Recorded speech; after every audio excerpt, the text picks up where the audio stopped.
Zaid lebih tahu dari Nabi, bantahan telak untuk orang Kristen. Kutipan hadits lengkapnya terlebih dahulu, Sahih Al-Bukhari, Kitab Manaqib Al-Anshar. Diriwayatkan dari Ibnu Umar. Open quote, Nabi SAW bertemu Zaid bin Amr bin Nufail di lembah Baldah sebelum wahyu turun kepada beliau. Lalu Nabi SAW memberikan hidangan daging kepadanya. Tetapi Zaid menolak sambil berkata, aku tidak makan apa yang kalian sembelih untuk berhala-berhala kalian, dan aku tidak makan kecuali apa yang disebutkan nama Allah atasnya. Close quote. Inilah riwayat Sahih dari Imam Bukhari No 3826 atau 3611 menurut penomoran lain. Jadi, rekonstruksi peristiwanya sebagai berikut.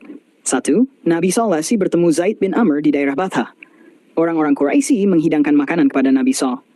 3. Nabi SAW tidak memakannya terlebih dahulu, tidak disebut beliau makan. 4. Beliau hanya mengajak menawarkan kepada Zaid sebagai bentuk sopan santun. Zaid menolak karena ia menganggap makanan Quraisy pada umumnya adalah sembelihan berhala. Poin kunci. Yang menyembelih itu Quraisy, bukan Nabi SAW. Nabi hanya menerima hidangan sebagai tamu, tidak ikut menyembelih. Zaid tidak sedang menegur Nabi SAW. Zaid sedang menolak makanan hasil sembelihan Quraisy. Kata kalian adalah bentuk bicara ke kelompok, bukan personal ke Nabi SAW. Lalu, masalah yang disebar orang Kristen. Berarti Zaid lebih ngerti tauhid daripada Muhammad dong? Kok Nabi kasih daging, Zaid malah menolak? Berikut jawabannya. Kejadian ini terjadi sebelum Nabi menjadi Rasul. Haditsnya eksplisit, open quote, pertemuan itu terjadi sebelum wahyu turun. Close quote.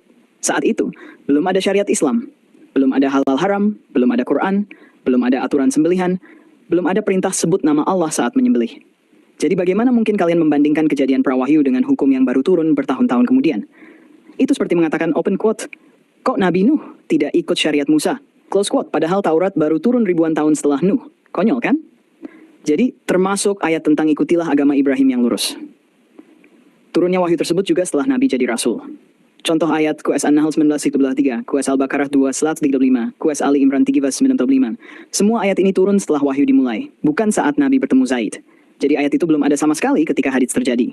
Kalau orang Kristen menghubungkan keduanya, berarti mereka tidak paham sejarah, tidak paham timeline wahyu, hanya ingin menyerang tanpa ilmu. Sekedar tahu saja, Zaid bukan Muslim. Dia Hanif, pencari tauhid tanpa syariat. Zaid bin Amr tidak menyembah berhala, tidak makan sembelihan berhala, tidak ikut ritual jahiliyah, tidak punya wahyu, tidak punya nabi, tidak punya syariat. Dia hanya mengamalkan fitrah tauhid sebisanya.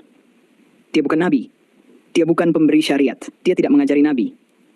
Ini hanya prinsip pribadi seorang Hanif. Jadi tidak ada skenario Zaid lebih benar dari nabi.